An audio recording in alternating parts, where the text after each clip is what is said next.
What's going on, y'all?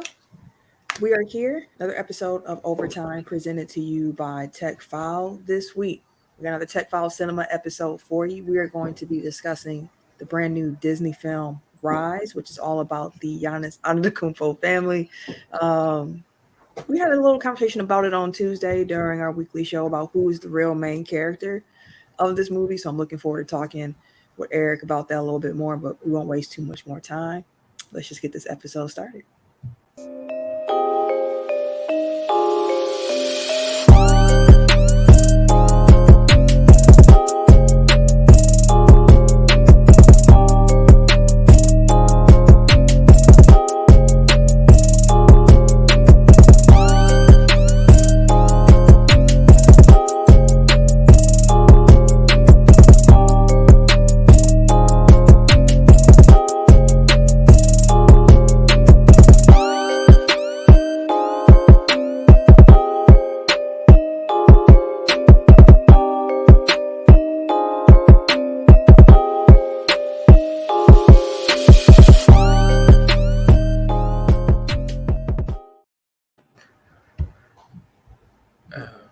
Tim ain't here. I don't know how to start it. But I am the RJ. Only known as the RJ. And I'm Camille, point guard of the crew, the real life Tifa Lockhart, the girl next door, holding it down for all the women who love sports. And if you watching the video, you already seen what the deal was. If you listen to the audio version on the Good News Radio Network, which shout out to the Good News. It's me and Eric holding it down right now. Tim might be joining us at some point throughout this episode, but we were like, we got to get to it because there's too much to talk about when it comes to this movie. And we Bucks fans, so of course we got to talk about Rise. So in case you're unfamiliar, Rise is a biographical sports drama film based on the true story of the young Nigerian Greek brothers, Giannis, Thanasis, Kostas, Alex, who immigrate to the United States and rise to fame and success within the National Basketball Association. That's how Wikipedia explains the movie. And actually, to be honest with you, Wikipedia didn't even have Alex's name in there, I guess because he didn't make it to the NBA yet. But the real of it is the story about the Antetokounmpo family. Like, pure and simple, like basketball definitely plays a point in it. But when I was watching it myself, it felt more of like a movie about family than anything else. Like, first and foremost, it felt like a movie about family, which I guess if you know Giannis or even know of Giannis and his family, that probably isn't that big of a surprise. No, not at all. Yeah, I guess we can jump right into it. That it felt more of like a Thanasis-centered movie. Like that's not who I thought you would say. Well, I mean, like, really, it's about his parents. But like, if we're talking about like the basketball journey, like it was about like Thanasis being great, essentially, all the way up until he hurts himself, and then Giannis has to kind of step in. Like, Giannis is kind of like slowly simmering in the background, as Thanasis is kind of being the one to rise up in basketball. Like, and I think that the actor playing Thanasis was a little bit more charismatic. So that kind of helped because he got pretty much all the good lines as far as the brothers go. So, but yeah, it was a good kind of spotlight on the journey of his parents. So Charles and Veronica. Yeah, I mean, shoot. I mean, we can just start. We can just start right there because the movie kicks off, and you see Charles and Veronica in Nigeria, and they have their son in their hand, Francis, and they're talking about leaving. And you see them leave, and they end up in Turkey. And I'm not going to hold you. Like, when that movie started, and they had the scene in Turkey where they're in the like hotel or brothel or whatever it was that they were staying in. Hostel. That's not brothel. My fault. They were not in a brothel. My fault. No disrespect. Totally different movie if they were in a brothel. No, I definitely meant to say a hostel. That's what I meant. I stayed in one of those.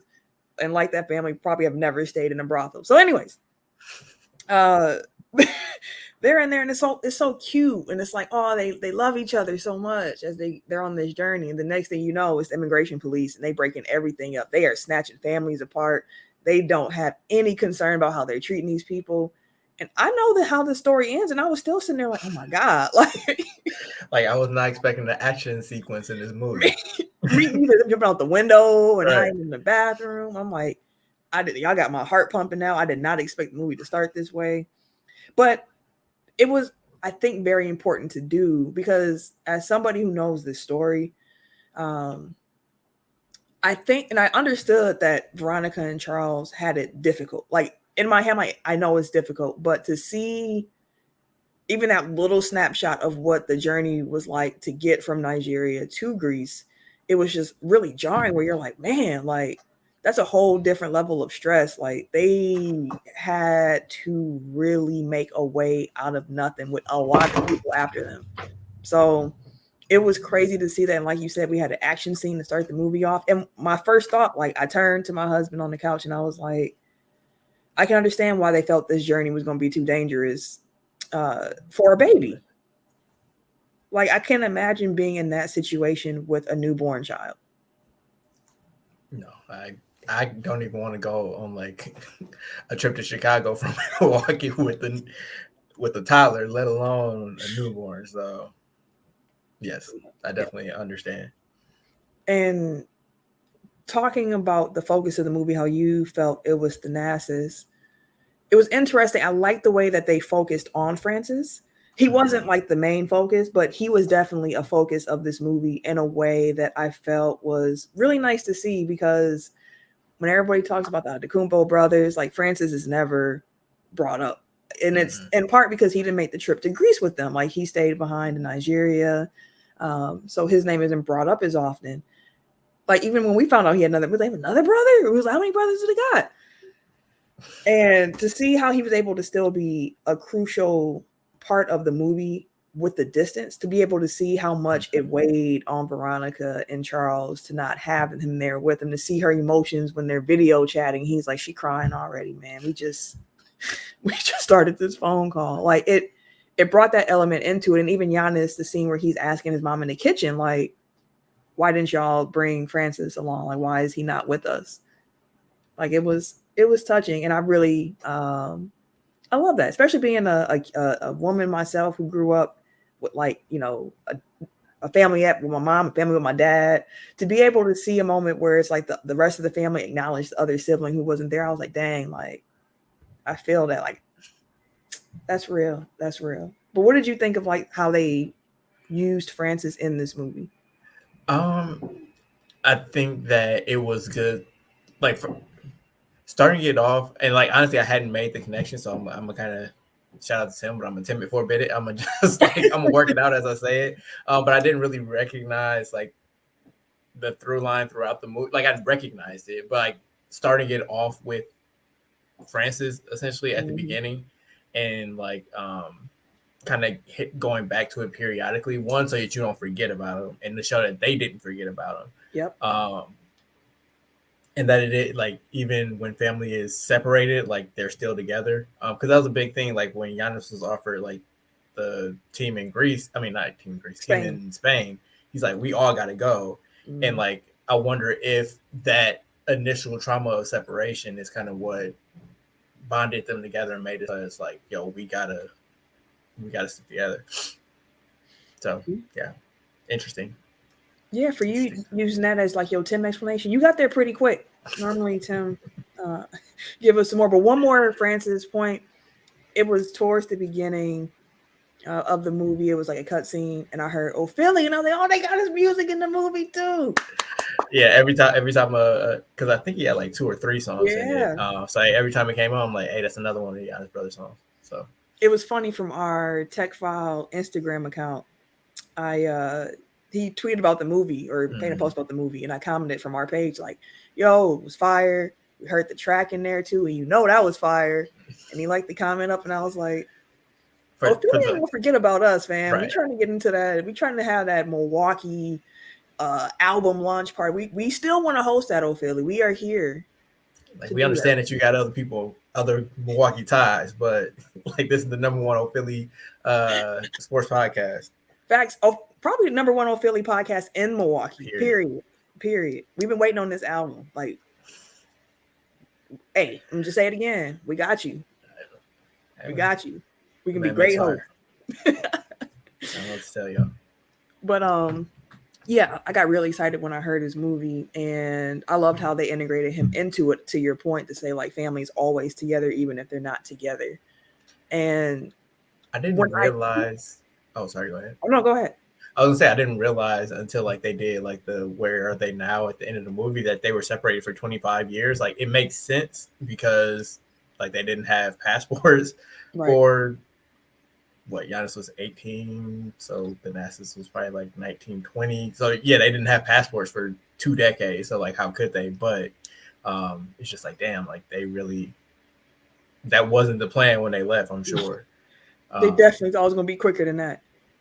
yeah. And then I think because like so I was watching with my kids, so like there were points in time where I was a little bit a little bit distracted. But I know they said that their passports were stolen at some point. Was that the case? Okay. That's what they said in the Uh, movie. I'm not sure of the factual accuracy of that. mm-hmm. Um, but yeah, they did say that in the movie. Okay. Well, I don't want to blow up anybody's spot. I mean, Hey, obviously hey, we hey, can't, but we ain't yeah, trying to do that over here. We I trying don't want to make any assumptions. But right. according to the movie, they lost their passports, which obviously would make it difficult for them to travel back um, to Nigeria, and Mm. also as they show in the movie, like it was hard for them to get money in general. So like trying to pay to fly him in, it's gonna be like damn near impossible. So it Right. makes sense. But like I can only imagine what that reunion was like. Man, the tears that must have been shed at that reunion, and the joy and just the happiness that comes from it.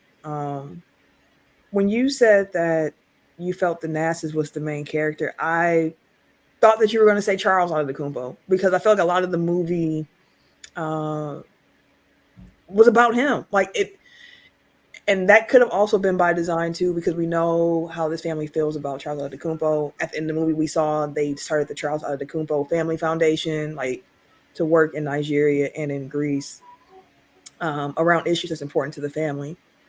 So Charles was. This is a mix of like I feel like so. Let me rewind a little bit. I said there were three themes from this movie when I watched it: family, immigration, and basketball. Those were the three major things that I got from this movie. And Charles Adetokounmpo, the actor that played him, he was outstanding. Like he was charismatic. You could see like the love, like it just all radiated so well in that movie. And to see him when he's like at the, I don't know if it's like a bank or who he was working with, and he's like, I need like these papers to get a job on payroll. But you are saying like, but I go there and they're saying I need these papers to get a job on payroll. So which way is it? Is it chicken or the egg? What am I supposed to do? And it just showed like just how difficult it is to get your citizenship when one thing requires you to have one thing, but you can't get that thing without the other thing. So just seeing how they continuously got stuck and how much they had to hustle, it was just it was crazy. I mean, Charles was picking up whatever jobs that he could. You see him trying to protect his family, his boys. You saw that he had dreams of being a soccer player or football, as they would say, and how he had to put that to the side. And then to see his sons be able to live out their dream, it was you could see how much it meant to him and how much it means to that family as a whole. And I just absolutely loved the way they were able to portray their relationship with their father throughout the movie. Yeah, like they for the most part it felt kind of like I mean, it's kind of a trope of popular culture anyway, is that, mom has to be the one like concerned about like all the details and making sure that, the kids are fed and that, they go to school, do everything. And then dad gets to come in and be like happy go lucky. Oh, I got him a football. We're going to go play and blah, blah, and like, so it was funny seeing them set that up. But they did have like that one scene where they like snuck out to play basketball. And he's like, yo, y'all grounded. And it's because like what happens if somebody, like to your point about immigration, like what happens if like somebody would have tipped somebody off and like we don't know where you at, and it's just a whole thing. Like so, like his overprotectiveness, because like you saw that at the basketball scene, well, their first basketball scene where he's just like peeking through the gate, like, hey, Who where y'all y'all playing at? with? What y'all What y'all doing? doing? Right. It explained like that overprotectiveness, and again back to that point earlier where it's like they had to stick together because Mhm. again, like they don't know at any point, like they could just get snatched up by immigration, and Yeah, Lord like knows where they're getting sent. who to trust? Who to trust? And that was a reoccurring theme. Like even with the landlord Mm-hmm. who they were renting their place from, it seemed like they had a trusting relationship to a certain degree. Although the scene where they come back from like their day after they get the car, and it's like that does remind me though the him bringing home the football, him bringing home a car, and being like, "Hey yo, like Mm-hmm. I know it's a lot, but like we need it." It's one of those things that kind of reminds me of like in life itself. Like life is hard. It's hard for just about anybody, and what they were going through, the odds against them were crazy. But you have to try to find like those moments of joy in the day to day, even through the struggle. Like you have to have something that's like bringing you joy or making you smile or just a moment of reprieve from everything else that's going on in the world. So when he got the car, he said, "We're going to take the family on a drive," and they have a great day, awesome day, just loving life, and then get back home and they're locked out of their crib. And the boys are in the car, Veronica's in the car, and he's just sitting on the back of the car, like pissed. Like you can just see it, like he would not have been able to sleep anyways because he was just too pissed off that they got locked out of their crib. And I would assume, like, he's like, like the situation that we in here, like, come on. And then they finally get the landlord walks up and they got all the money, and he's like, try it again and see what happened. And the landlord's like, come on, man, like, don't blow that smoke up this tree. I can blow up Right. the whole spot if I want to. I'm like, let's not play that game. And I was like, oh, not you too. Like, Hey, don't blow his money. I get it, but at the same time, like he seemed pretty lenient. Like he kept coming around for that rent, and they were like, "We got you." Like at some point, you got to kind of gotta get your money. Gotta get your money. right, We got his crack money. down a little bit. I think he was at the draft party too. If I remember correctly. I think I saw him in the background at Yeah, the I'm at the sure. draft party. But yeah, it was just kind of wild seeing that progression in the movie itself. Again, the themes, family, immigration, basketball. I put basketball last for a reason because it was like 30, 40 minutes before you even saw basketball appear in this movie. Because again, to me, this movie is about family first and foremost, and just kind of how basketball was used as a tool to help them. And that was highlighted to me after they first played together for the first time, and they super trash, but Thanasis is showing some natural talent, Mm-hmm. and Giannis is he's just bad, but he's addicted to it. And Thanasis and Giannis are back at home and they're talking about it. And he's like, we're not that good. Like, we're not that good. And Thanasis is like, I will get that good if it means that we can get our family up out of here. And for some reason, that line really just radiated with me. Maybe because we've been able to watch them in the league going forward. And especially to see like how bad Giannis was when he started. Like, and this could be over exaggerated a bit for the movie, but I'm sure. I do believe if the record is correct that Thanasis was the one who flashed the potential first. Like he had more natural ability at basketball than Giannis did when they first started playing. But as we saw in the movie, Giannis was not going to be outworked. And again, if he heard his big bro say, like, this is something that we can use to get up out of here, he was going to do all that he could to get up out of here on the strength of that basketball. And I feel like that's kind of underrated and taking us out of the movie. But I think that's something that's underrated. Like everybody looks at the Nasus being on the bus. It's like, oh, he only got that job because of Giannis, which true, but like he had enough talent to be like a professional basketball player, regardless of who his brother was. Like he was already like again, like they showed he had an offer from a team before Giannis. And that part is factual. So Yep. Like would he be in the NBA? Probably not. But like I'm sure he still would have got like a look at least because natural athleticism and he's 6'7", certain stuff you just can't teach. And there will be some team like, yo, we take a flyer on him, see what he got. Like the Knicks ain't know what Giannis was going to be when they drafted the Nasus the year after. So right. Like he did make it to the NBA on his own merit at one point, like you mentioned. And I did do a fact check to see like what happened with the team that Nasus was going to sign with. Because I remember reading. Well, I didn't read the Giannis book that came out, but I had the audio book, so I heard the whole thing. And I remember them talking about when he got his contracts, I remember Alex in particular mentioning like, yo, that was like the first success that we got. We were so excited. And then we just got knocked down all over again. It just hit us right back in the gut again. But of course, movies always take some liberties because it's a movie. We gotta spruce things up a little bit. Dramatic But tension. right. But in the movie it's portrayed as when Thanasis does get his contract that they have their day and they go out to the town. They all got their nice little clothes on. They go to cash the check and they're like, this check ain't no good. And then they find out that it's no good because the team withdrew the offer because of Thanasis' citizenship. The real story of it, though, apparently the team was wiped out before Thanasis ever got a chance to play because they were just in a bad financial place. Plus, he didn't have the citizenship paper, so that part was true. But the team itself was in a bad financial spot, so they just kind of fell apart.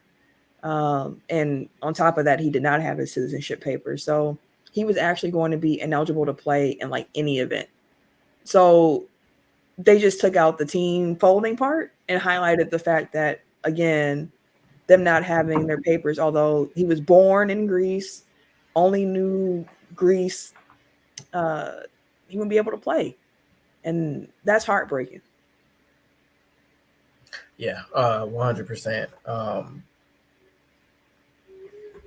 Like you mentioned it before, but like kind of the bureaucracy that's involved there, and like honestly, the lady even said it. Like it's not set up for. It's more set up to keep people out than to let people in. So like they're gonna make it as difficult as possible from Jump Street. But then again, like if you want to do it the right way, which I mean, say they entered illegally, so they were trying to do it the right way. But like once you're there, you're trying to do it the right way.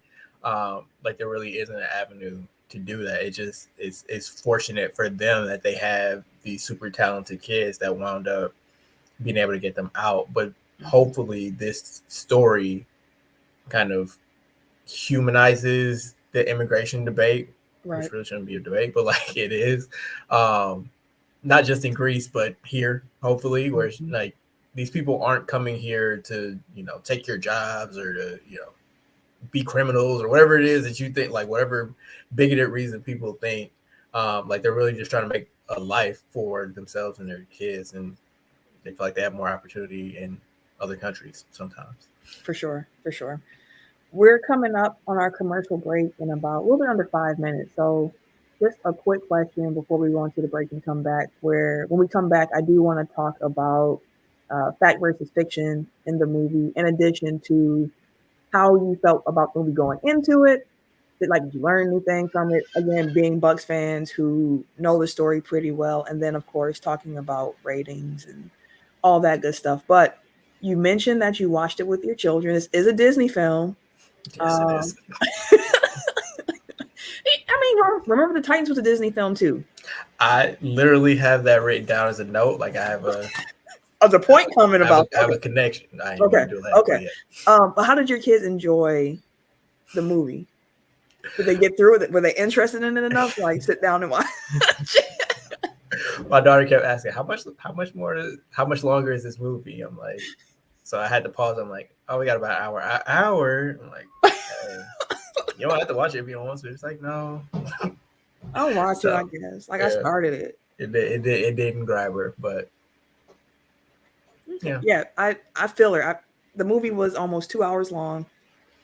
And one thing I will say about that runtime is just the fact that at certain points I was like, I feel like we could have cut a little bit here. I don't think we needed this to be as long as it was, given the emotional depth that we were going with the characters, which we can get into a little bit more in the second half of the show. But I don't know. It just felt like certain things were drawn out that didn't need to be drawn out, and other parts where I'm like, now this I actually want to know more about, but we didn't go that way. Yeah. So I did feel like there was some pacing and some timing issues, but I did see a lot of parents say like they watched it with their kids and they loved it. I think it was one of the former, I think he worked for JS Online. I can't think of his name right now. It's Matt something. Matt Velasquez. Yes. He tweeted that he watched it with his kids and his daughters were like, oh my God, like this movie was great. You mean to tell me you know Giannis and you never introduced me to like all this time? And he was like, what? Like, y'all didn't really. Okay, like I get it. But I was just curious, like how the young kids are taken to it. But I guess if you also like basketball and you like the Bucks, you probably would be a little bit more into it as well. Like I wonder how if Ken's son watched it, who's the super Giannis fan and Right. loves Giannis and all that stuff. But Yeah, I mean, like, I guess we got a little bit of time. Like, I guess going to Remember the Titans, this ain't the point, but like comparing the two, like, I feel like there's a little bit more, like, obviously it's a heavy subject, but like, there's a little bit more fun, I guess, in the movie. Like, this felt a lot of, just not sad, but just like it was tough. Like, and you felt like the toughness of it. So there wasn't as much lightheartedness. Or if there was, like, you had to kind of like see it as the silver lining. Like, yeah, we don't have rent, but we got to spend time together as a family. It's like, that's a great message, but at the same time, like, as a kid, like, you don't get like, yeah. But as an adult, you watch that and you're like, God, like, oof, the water getting cut off in the middle of showers, and you just in there like, it's one of my I'm not sure say a fear, but like I've had my stuff cut off before growing up and whatnot, and man, you appreciate stuff when they get taken away from you. But speaking of taken away, we're gonna get taken away for a second. It's on the TGN network. Quick commercial break, maybe 2-3 minutes or so. Enjoy the ads from other shows on our amazing network. Enjoy ads from sponsors who support what we do. And if you're watching on YouTube, you're just gonna see a quick little blip blap. And then we're gonna be right on back. So again, when we come back, talking about key themes, fact and fiction, and our overall thoughts on the movie. So stay tuned for that. As promised, we back. Myself, Camille, Eric here. This episode of Overtime presented by Technical File Podcast, talking about Rise, the new Disney movie about the Antetokounmpo family, of course, with the focus on the MVP, Finals MVP, Defensive Player of the Year, so on and so forth. Giannis Antetokounmpo. In the first half, we just kind of gave some general thoughts, went over some plot points of the movie.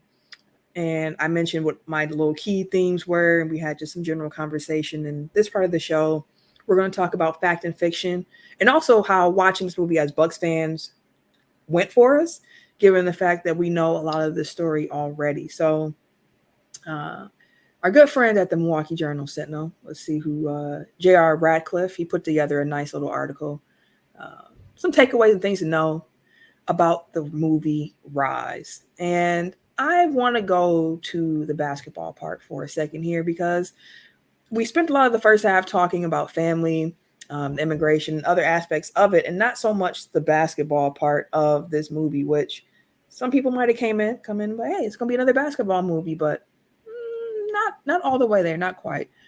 The draft process. So Eric mentioned that in this movie, the NASA's, he's the star of the brothers, and he gets injured during a big game, and that's when Giannis steps in, and that's when Giannis kind of takes off at that point.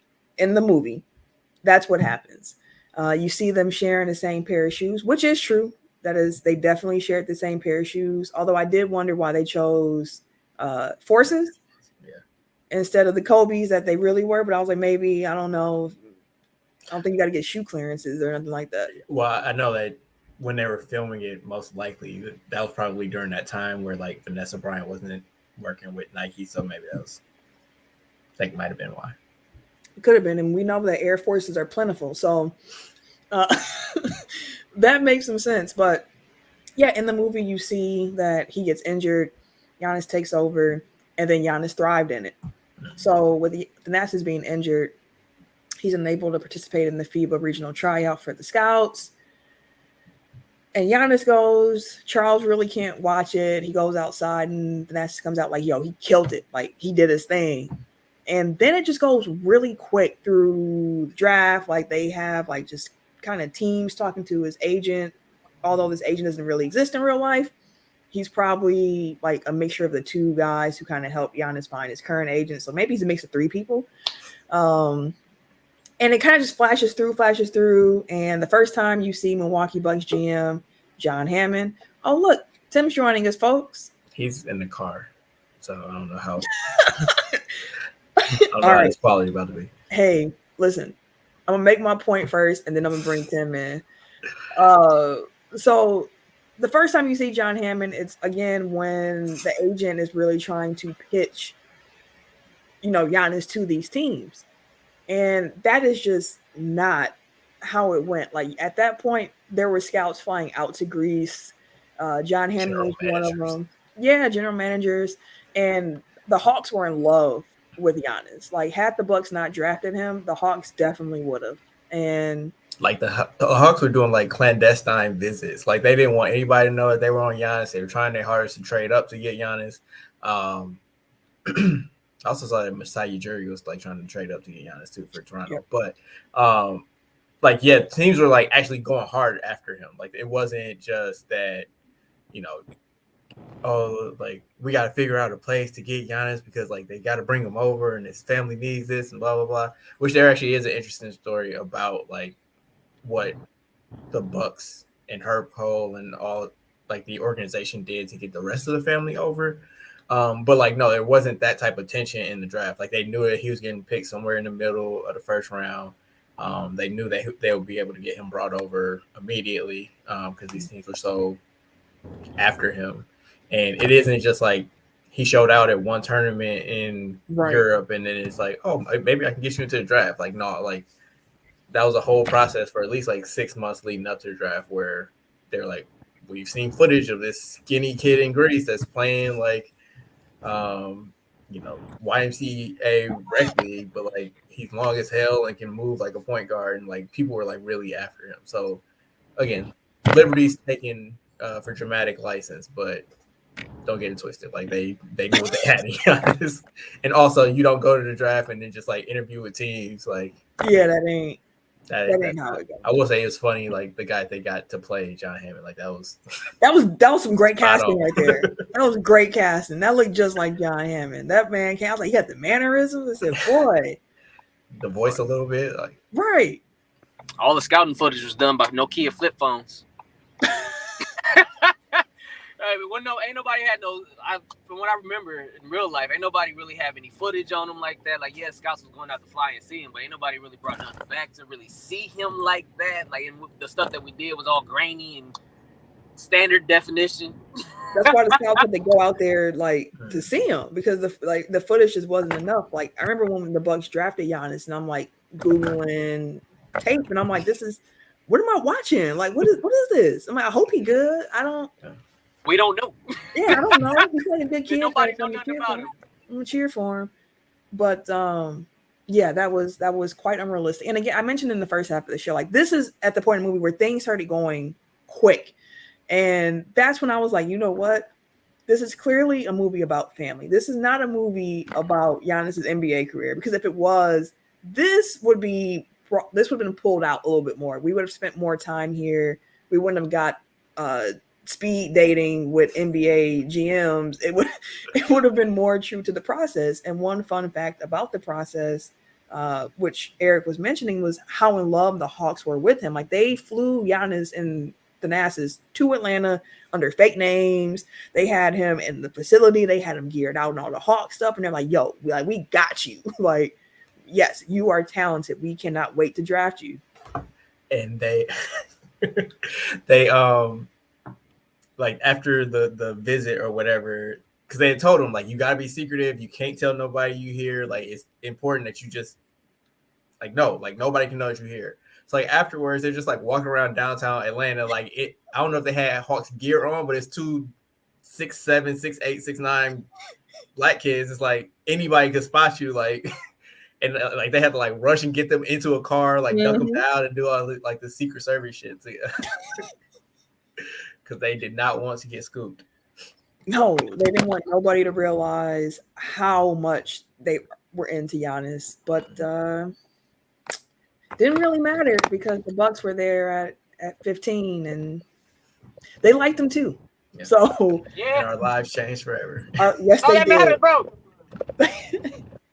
But I will say this too, Eric, you did bring it up. Do you want to tell the story time of how they were able to actually get the family here? Because a crucial part in the movie was that Giannis wanted, his family to be with him. And the agent was going to bat, like, yo, if this happens, like the whole family has to come. It's a package deal. And you saw there were some teams portrayed as being like, I don't really care what package deal you talking about. If he's there and we want him, we're gonna take him. And then others are like, well, I don't think he's good enough to play in America right away. And agent's like, no, he has to be in America like now. Like he has to get the whole family over here. And it's like, nah, I think I'm gonna stash him. And they're like, we need to go to a team where, he's gonna be able to play and they can get his family over here. So what's the real story? Once the Bucks did draft them, how were they able to get him over to get the family over? So I don't remember the exact timeline for Thanasis and Giannis, but they were able to get. I think they wanted them for the national team, so Greece gave them citizenship essentially like within a month before the draft. For the visas. And it was citizenship, not just visas. No, I think it was citizenships. Because that's when the name changed. Like it was Adetokunbo, and then it officially changed once he had a passport. So they gave them that to play basketball, but like the family still, like Alex, Kostas, Charles, Veronica, like they still didn't have papers. And so like once the Bucks were drafted, like basically Herb Cole's personal assistant, like that was her whole entire job was getting that family through. So like Herb Cole, again, sitting U.S. senator, had to get his personal secretary to like, push buttons, pull levers, like work on whoever she needed to work on to get like to push through their immigration. So finally, I think it was like January or February of his rookie year, they're finally able to get the family over. And so again, like they had the full might of the United States government basically behind them to try to get this family out of the situation that they were in. That's some crazy pull. It's one of those times where having a senator as your team owner comes in handy. It's about who you know. Yep. About who you know out here in these streets. Because like there were times where like Giannis was like, "Yo, I'm coming home," because like he missed his family that much, and like it was by the grace of like basically the Nazis being here and in the G League, I think, that he was able to kind of like be comfortable at least enough to like not want to leave until his family got there. Big facts. Let's talk about something else that's not a fact though in this movie. While they're getting ready for the draft, Giannis is having some doubts and he's talking to Thanasis and he's like, I might not get picked, man. And Thanasis tells him that, people don't get picked all the time. And Thanasis happened to name 3 players who I did not expect to be named. No. Dwight Buckets, Bikes, Deontay Garrett, and JaMychal Green. Now, anyone who knows how the NBA went, you'd like, why did you pick those people? I still don't quite get the JaMychal Green reference. At least the other 2 have Milwaukee ties, which is what they were going after. They just wanted to do a little quick shout out to Milwaukee, so they named 2 guys who declared for the draft before Giannis declared for the draft to give a shout out to the city that Giannis ended up being a player in. Yeah, like it was like in the Marvel movies, it was an Easter egg. Like if you know, you know. But it didn't really take anything away from the story. But yeah, I was like, that's the most like that took me out the movie for like a half second. Like, wait, what? Like, you want to highlight successful undrafted players, and you go with Dwight Bikes and Deontay Garrett. I mean, all right, like shout out to them, but like you said, like Milwaukee's own, man, for sure. Right. Exactly. Like, so that was definitely that was random. Right.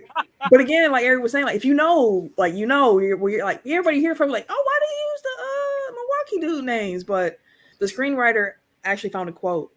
They were saying like it was pure serendipity while working on the script. I was looking for examples Thanasis could use to lift Giannis' spirits going into the draft sequence of the movie. Players who didn't get picked but eventually made it into the NBA. Deontay and Dwight were the 2 perfect examples that jumped out at me, both in the 2011 draft, and the fact that they were from Milwaukee allowed for a cinematic wink towards Milwaukee as a future destination for Giannis. There is something magical about Milwaukee and the accumulation of this story that allowed all the dots to keep connecting in this way. So that is why they did it. They also interviewed both gentlemen. So they were getting like, yeah, my phone was blowing up and I didn't know what was happening. Everybody's just sending me messages and they're like, you in this Giannis movie? And I'm like, wait, what? Ain't nobody told me. Like, I'm what? Like they were geeked. They were like, that's really cool that they did that for us. And like now we in a Disney movie forever. So if anybody's ever watching and they look it up, like who are these dudes that he mentioned? Like they're going to see, and they will Google them. Of course, you know they go Google the hell out of them. Like, who is these cats? Because not everybody knows who they were. Exactly. Like, Dwight actually played at Bayview High School. They went to Marquette. Shout out to MU. Class of 07. Yeah, they're our age. And then Garrett attended Milwaukee Vincent for high school before he went to Iowa State. I believe, yeah, because he was there when my husband was at Vincent. So they all ended up in the NBA eventually, although they didn't play until after the 2013 draft. So again, just a movie nod to some Milwaukee Hoopers in that part. I'm glad that you were able to join us, Tim, because we're going to wrap up here and talk about how the movie hit for us as Bucks fans who know most of the story already. Tim, do you want to start with just how you felt watching the movie, going into it, like expectations you might have had, if you learned anything, and things of that sort? I will say that I like most movies, I just kind of go into it and just take it for what it's worth. Right. I did enjoy, like, again, I don't know how much was fact or fiction with his parents, but just kind of like their journey to getting to Greece initially. And just like, granted, I'm not saying I enjoyed it, but I like seeing, like, if that was part of their history, truly. Mm-hmm. Like, they really, like, I know they went through some things. I know they went through a lot of things, and they really had to, like, in essence, quote unquote, get it out the mud, bro. Like, for sure. And them kind of highlighting, okay, before Giannis, you know, yes, Thanasis was there, but we had to kind of move and groove. I didn't know anything about no Francis, though. I will say that. I don't know. I'm like, I didn't Google to see if Francis was an actual sibling of theirs. Oh, wait, you ain't know that was Ophelia?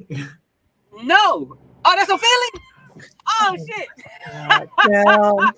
Wait. So when all these times that we said this Giannis brother, like, who did you think we were talking about? I didn't know that was Ophelia. Like, because no. Like when we played Ophelia's music, we were like, hey, this is Giannis' brother. No, that's why we playing the music. But in the movie, when they called him, I think his name is Francis in the movie. Yeah, that's his real name. I didn't know that was his real name. I only know him as Ophelia. I didn't know his real name was Francis. Hey, it is what it is. I don't know everything about the nigga. Goddamn. I mean, I guess I'm curious. Like, you know, he has, like, you know, the four brothers, right? It's like, did you think it was like one of them or not, like, the three brothers? Like, you thought it was like Thanasis, Alistair, Kostas? Honestly, I forgot about Ophelia. Okay. I'm not even gonna hold you. I completely forgot about Ophelia. Okay, like I'm not. I'm just trying to. I was just curious, like how that happened. But I completely forgot about Ophelia because the movie and the description of the movie is like, you know, Giannis and his three brothers becoming world champions and shit like that. So when they was talking about Kostas and Alex and Thanasis, I'm like, yeah, those are the ones that we see on the regular. I completely forgot about Ophelia. I know we had his songs on Tech Foul Radio and shit. I legitimately completely forgot all about Ophelia. So when they said Francis, I'm like, you got a brother named Francis? So just being completely honest, I honestly forgot that. Hey, I appreciate the honesty, fam. And the first half of the show, we told Ophelia we was his biggest fans, and now, hey, don't change the fact that we was fans. I just didn't know his real name. Shit. I don't know every artist that I like real name. I don't know Masego's real name. Shit, but I love the nigga. That's a fair point. Continue on about continue on how you felt about the movie, fam. Or was that it? I mean, shit. I enjoyed it though. Honestly, it was a true Disney movie. Like the time when they were sleeping in the car. I'm like, bro, there's plenty purple and green and blue lights out here. Like, I don't know if they were sleeping under the Aurora Borealis or some shit, but there's hella neons out here. This So, dude. but in that aspect, I was like, that's Disney. I can see the Disney effect on that. You know, you got to make sure it's bright and still shit like that. But no, it was truly like, if I were him, I would be happy and proud of the movie. I'll I put it mean, like that. Giannis was an executive producer. He wasn't gonna put nothing out there that. True, I hear you, but at the same time, like just because you executive produced don't mean it was good. I enjoyed it. I thought it was cool. You know. So you're saying it was a good movie that you would think any? Okay, I get what you're saying. I get what you're saying. I get what you're saying. Yeah, Because sometimes it was Disney. Like it was a true Disney production. I enjoyed what they produced. I enjoyed the backstory. I enjoyed different aspects of him learning how to play basketball randomly with the pickup game at the basketball court, the dad and everything like that, which is still sad. But like just the whole from the rooter to the tutor, I enjoyed the entire experience of the movie. And if I was him, I would be proud of the product that we put out. I feel you. I'm picking up what you're putting down. Was there anything else that you learned in this movie outside of that Francis is Ophelia? I don't think so. Okay, so most of the rest of it, you were like, yeah, this is what we know. I remember that. Okay. E, what about you? I know you had a note too that you wanted to get to. Yeah, to Tim's point, like it is a true Disney movie. Like I don't know. Like I'm not necessarily focused on like the cinematography and the lighting and whatnot, but just in the way they kind of sanitize the story, like yes, it's about, you know, a family struggle to rise over, like, you know, being illegal immigrants in the country, and like kind of looking at the positives, and like in that respect, it is kind of like Remember the Titans, because that's about like integrating a football team in a very racist area of the country in a very racist time in American history, which they touch on, but you don't really feel that, you know what I mean? Like you feel the not as tension much as you team. right, not as much as it really would have been in real life. Like the struggle isn't as pronounced. Like I'm sure, you know, lights getting cut off, getting locked out your apartment, like had much more dire consequences in real life than it did as presented in the movie. And you kind of have to kind of fill in the gaps, like as an adult, but like from a kid's mind, it's just like, oh, that's inconvenient. That's you know, like that sucks. But obviously, it's a Disney movie, so like you're not going to get that. Right. As far as like takeaways from the movie, like I came in expecting a Disney movie, I left feeling like I got a Disney movie. Like I am the target demographic in that I'm a Bucks fan, but I'm not the target demographic because like I know the actual story. So like I'm just sitting there like that ain't happening, or you know whatever. But I would still recommend it to anybody that's trying to get like a crash course in like what's the honest story. You all right, brother? You got a lot of noises going on. I'm walking to my crib. Oh, go ahead, mute yourself till you get to safety, fam. But yeah, like I would still recommend it to anybody like that wants a nice little family film. Like I would say, like let your kids be a little bit older than mine at 9, like where they might get some of the more, like it may appeal to them a little bit more. I just felt it was interesting. Like I feel like they realized shooting this movie, like the actor that they had for Giannis wasn't that great, because like they would have him like say one line to set up a like in the form of a question, and it would just be like a way for like the parents to monologue. It's like, hey, why'd you leave Francis? And then it's just the mom talking for like 3 straight minutes. Or coming through, shining. Right. It was like when Dad was sitting outside, like at the table, he asked him like one question. Dad just like went off for a couple minutes. I'm like, oh, okay, like they need Giannis in this scene, but like, it can't be like a back and forth. Like that's above his pay grade. But and again, like putting the shine on Thanasis, like his actor was a little bit more charismatic. Yeah. Was kind of like I realized that throughout the movie. But again, like if you want somebody like intro, you know, Giannis 101, like this is a great place to start because it does touch on family, immigration, and basketball, like as you so eloquently put it. Yeah. Yeah, I think my mom's gonna love this movie when she watches it. As somebody who loves Giannis but might not be as familiar with all the ins and outs of his story, and also just as a parent, think about the sacrifice that you make to ensure your kids are able to have a better life than whatever it was that you have to make the next generation more fruitful. I can imagine my mom is going to absolutely love this movie. She But gonna call you crying. oh, for sure, she's going to for sure call me crying at the end. Yes, that's going to happen. I can already hear you doing the imitation of her calling Oh, it's you. going to happen. But yeah, I enjoyed it. Like both of you mentioned, I went into it knowing it was a Disney movie, although I do feel like it didn't go as deep in certain places where I wanted them to, and not even like the basketball part. But if we're gonna focus more on the family and all the pre-draft stuff, like let's dig a little bit deeper about what we're seeing here, not necessarily in the sense of like here's the eighth scene that we have now of them struggling, but like let's flush out the characters. Let's have Alex talk a little bit more. Let's have Costas talk a little bit more. Let's see the relationship between the younger brothers and the big brother a little bit more. Like let's flush all this out a little bit more if that's the direction that we're going to go in. But they just kind of kept it at a certain level where you got enough of it, like you get it, but like I could have enjoyed more from that. But overall, it was fine. Out of 5 stars, my rating will be a solid 3. It's a fine movie. It's a wait, what?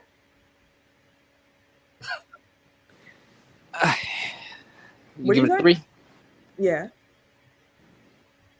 Yeah. but like I enjoyed it. I think it's a great movie again for those who aren't as familiar with the story.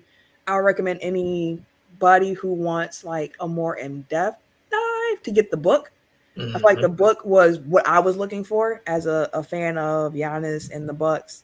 And the movie is more so like, here's the family aspect of it. And I felt like a lot of it I knew.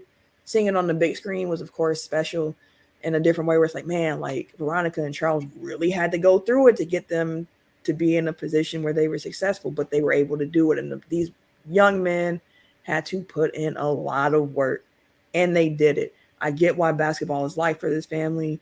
Um, and then, yeah, it was beautiful. But since we only got like under 2 minutes left, I already gave my rating 3 out of 5 stars. Tim and Eric, where are y'all putting this one at? I give it a 2.5. 2.5. I give it 3. You know what I'm saying? I give it 3. Like I said, it was cool. Yeah, it was fine. Will I you give watch it again? I give it 3.5. No, You I just will trying to not you watch just it. trying to boost up the rating so when we average it, it's gonna be a It solid was 3. an enjoyable Disney movie. So if it's an enjoyable Disney movie, I give it 3.5. Okay. Are you gonna watch it again? No, Not a chance.